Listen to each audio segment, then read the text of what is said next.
Edgar Allan Poe the Raven. Once upon a midnight dreary, while I pondered weak and weary over many a quaint and curious volume of forgotten lore, while I nodded, nearly napping, suddenly there came a tapping, as of someone gently rapping at my chamber door. "'Tis some visitor," I muttered, tapping at my chamber door, "only this, and nothing more." Ah, distinctly I remember it was in the bleak December, and each separate dying ember wrought its ghost upon the floor. Eagerly I wished the morrow. Vainly I had sought to borrow from my book surcease of sorrow, sorrow for the lost Lenore, for the rare and radiant maiden whom the angels named Lenore, nameless here forevermore. And the silken sad uncertain rustling of each purple curtain thrilled me, filled me with fantastic terrors never felt before. So that now, to still the beating of my heart, I stood repeating, "'Tis some visitor entreating entrance at my chamber door, some late visitor entreating entrance at my chamber door. This it is, and nothing more." Presently my soul grew stronger. Hesitating then no longer, "Sir," said I, "or Madam, truly your forgiveness I implore. But the fact is I was napping, and so gently you came rapping, and so faintly you came tapping at my chamber door, that I scarce was sure I heard you." Here I opened wide the door. Darkness there, and nothing more. Deep into that darkness peering, long I stood there wondering, fearing, doubting, dreaming dreams no mortal ever dared to dream before. But the silence was unbroken, and the darkness gave no token, and the only word there spoken was the whispered word, "Lenore." This I whispered, and an echo murmured back the word, "Lenore." Merely this and nothing more. Back into the chamber turning, all my soul within me burning, soon again I heard a tapping somewhat louder than before. "Surely," said I, "surely that is something at my window lattice. Let me see then, what thereat is, and this mystery explore. Let my heart be still a moment and this mystery explore. 'Tis the wind and nothing more." Open here I flung the shutter, when, with many a flirt and flutter, in there stepped a stately raven of the saintly days of yore.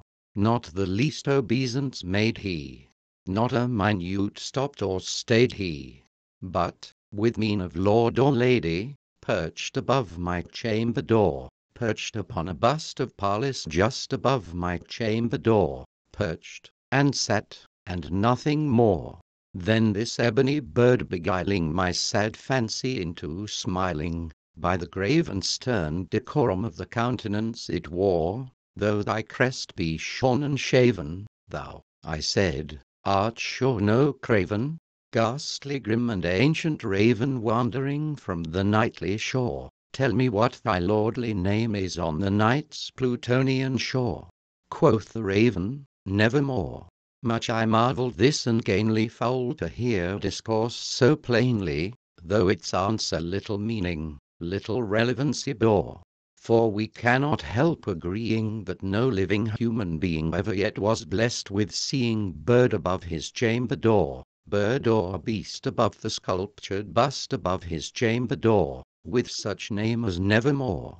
But the raven, sitting lonely on the placid bust, spoke only that one word, as if his soul in that one word he did outpour. Nothing further then he uttered, not a feather then he fluttered, till I scarcely more than muttered, "Other friends have flown before. On the morrow he will leave me, as my hopes have flown before." Then the bird said, "Nevermore."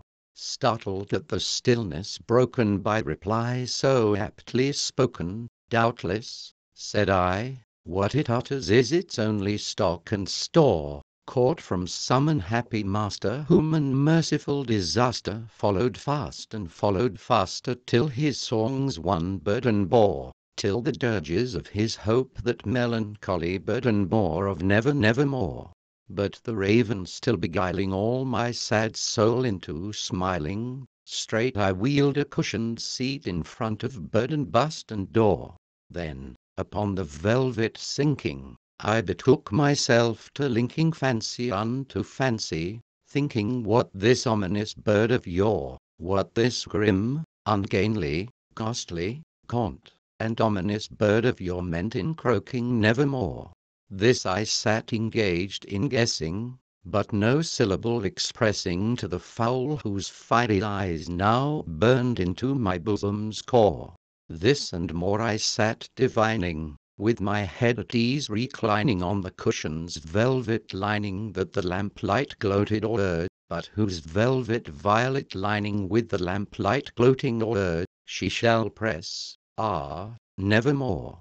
Then, methought, the air grew denser, perfumed from an unseen censer swung by seraphim whose footfalls tinkled on the tufted floor. Wretch, I cried, thy God hath lent the, by these angels he has sent thee respite, respite and nepenthe from thy memories of Lenore. Qua, oh qua this kind nepenthe, and forget this lost Lenore. Quoth the raven, nevermore.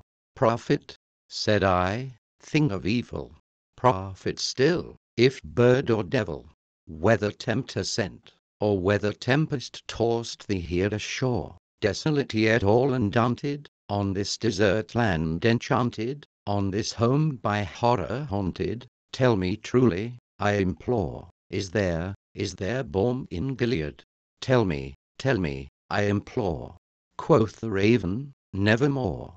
Prophet, said I, thing of evil, prophet still, if bird or devil, by that heaven that bends above us, by that God we both adore, tell this soul with sorrow laden if, within the distant death, it shall clasp a sainted maiden whom the angels named Lenore, clasp a rare and radiant maiden, whom the angels named Lenore.